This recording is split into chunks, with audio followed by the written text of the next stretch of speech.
Bizarre yet bona fide. The podcast of the paranormal. Welcome, friends, to another episode of Bizarre yet bona fide with me, Grace. Now, Grace, that's no way to welcome our listeners back into the fold. Grace? Okay, for those of you wondering why you've tuned into Sourpuss Radio, I'm delighted to tell you that there has been an update on the infamous missing dead body case. Okay, fine, but just so you know... She's back, everyone! Just so you know, I am absolutely not done with it. I've got my thoughts and my theories and a pretty promising lead, actually. No way, you're not getting off that easily. Let's tie up this delicious little loose end, shall we? What happened with the body and the kid who saw it? Oh, and which handsome co-host was it who reminded you a few weeks back about the boy who cried wolf? Okay, fine. The kid cried wolf. Big whoop. A tale as old as time. Apparently, he made it all up to scare his girlfriend. Now, I'm no expert on charming the ladies. Obvious. Continue. But I don't think freaking the hell out of your date is the best way to win their heart. True. But it does lead on quite nicely to my next theory. Oh yeah? Enlighten me. Men are shitheads. I mean, sadly, yeah. And the women those shitheads scorn, they're pretty fucked up.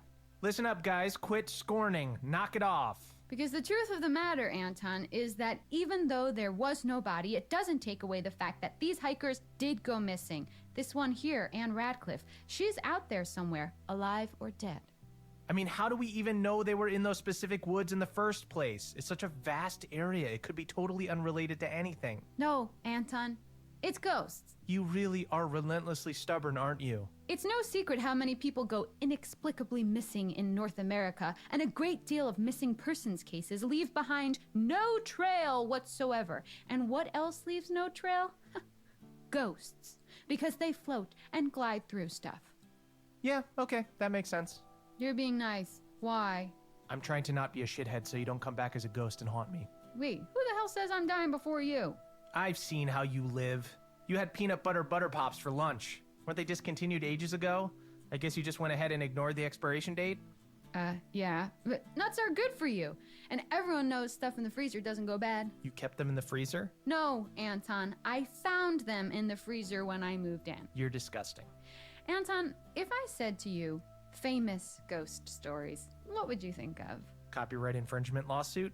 Wrong! Here, read this. Oh, sorry. This one? Right.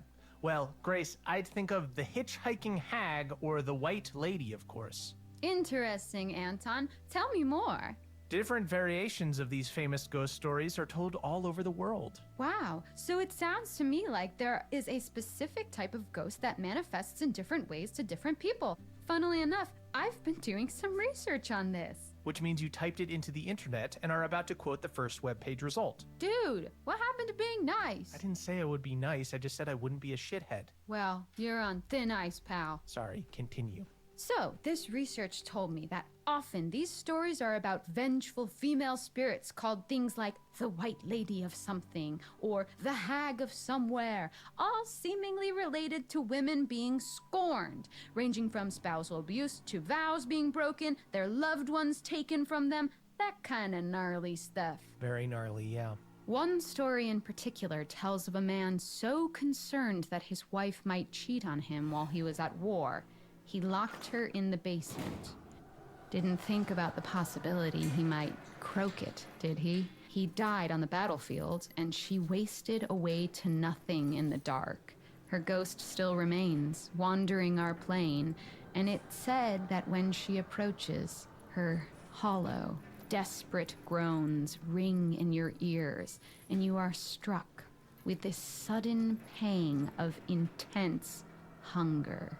An echo of the pain she was left to suffer.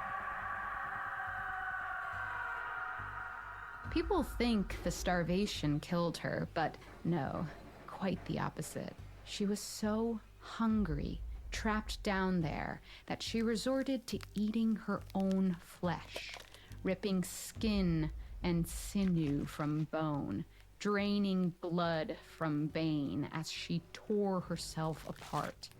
They say her hunger is what left her lingering in our world. The hunger for revenge. Holy shit. Exactly.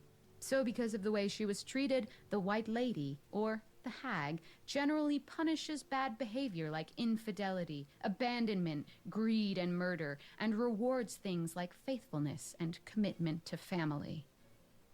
All right, so basically, for good reason, she's hangry, super hangry, and mangled too, given the whole ingesting her own flesh thing. Yeah, it's lucky she wasn't a vegan like me. You took a bite of my bacon cheeseburger yesterday. You said it was free range. You're vaguely vegan at best. A vegan, yeah. But right now, I'm hungry for answers. My theory is that these are specific types of spirit, not one particular ghost. You'll see loads of different stories about the White Lady, the Hag, the Wretched Woman, whatever you want to call them. Vengeful spirits cursed to linger in our world due to some wrongdoing that befell them. So going back to the hitchhiker, was she wronged in some way too? Yep. She drowned herself after her husband left her for another woman. So she's often seen drenched to the skin, seawater dripping from her mouth, overflowing from her constantly waterlogged lungs. Her once glowing face, dull and bloated. Her once songbird voice, gargling the discordant cries of her now sodden vocal cords. Okay, you're way too good at this. It's the whole unfinished business thing. Cliché, I know, but these spirits are doomed to wander our mortal coil, seeking vengeance or closure on something or someone that wronged them. So what does that mean for our fake dead body and missing hikers? I hear rumors that there have been recent sightings of a White Lady, or Hag, in none other than dun-dun-dun, Hackett Woods. Yes, which is near where those guys were last seen. A scary thought, albeit absolute nonsense. Joke all you want. We have a deal, remember? I present you with evidence and you admit that the paranormal is real. I just have a bit more research to do, something more hands-on. And then, oh, Anton, I hope you've got ice cream in the freezer because you're going to need a big old scoop to go with your humble pie. Oh man. Okay. Go ghost hunting all you want, but I think we should draw a line under these missing hikers. We don't even know for sure they were in Hackett Woods, and I'm betting they turn up eventually. Oh, don't worry. I'm in full ghost mode now. Just don't do anything dangerous, all right? Aw, I didn't think you cared. I like you enough that I don't want you to get murdered in the woods. Well, that's it for today, folks. Join me next episode for something a little different. Seriously, what are you gonna do? Don't worry your pretty little head about it. Catch you on the flip side, bizarros.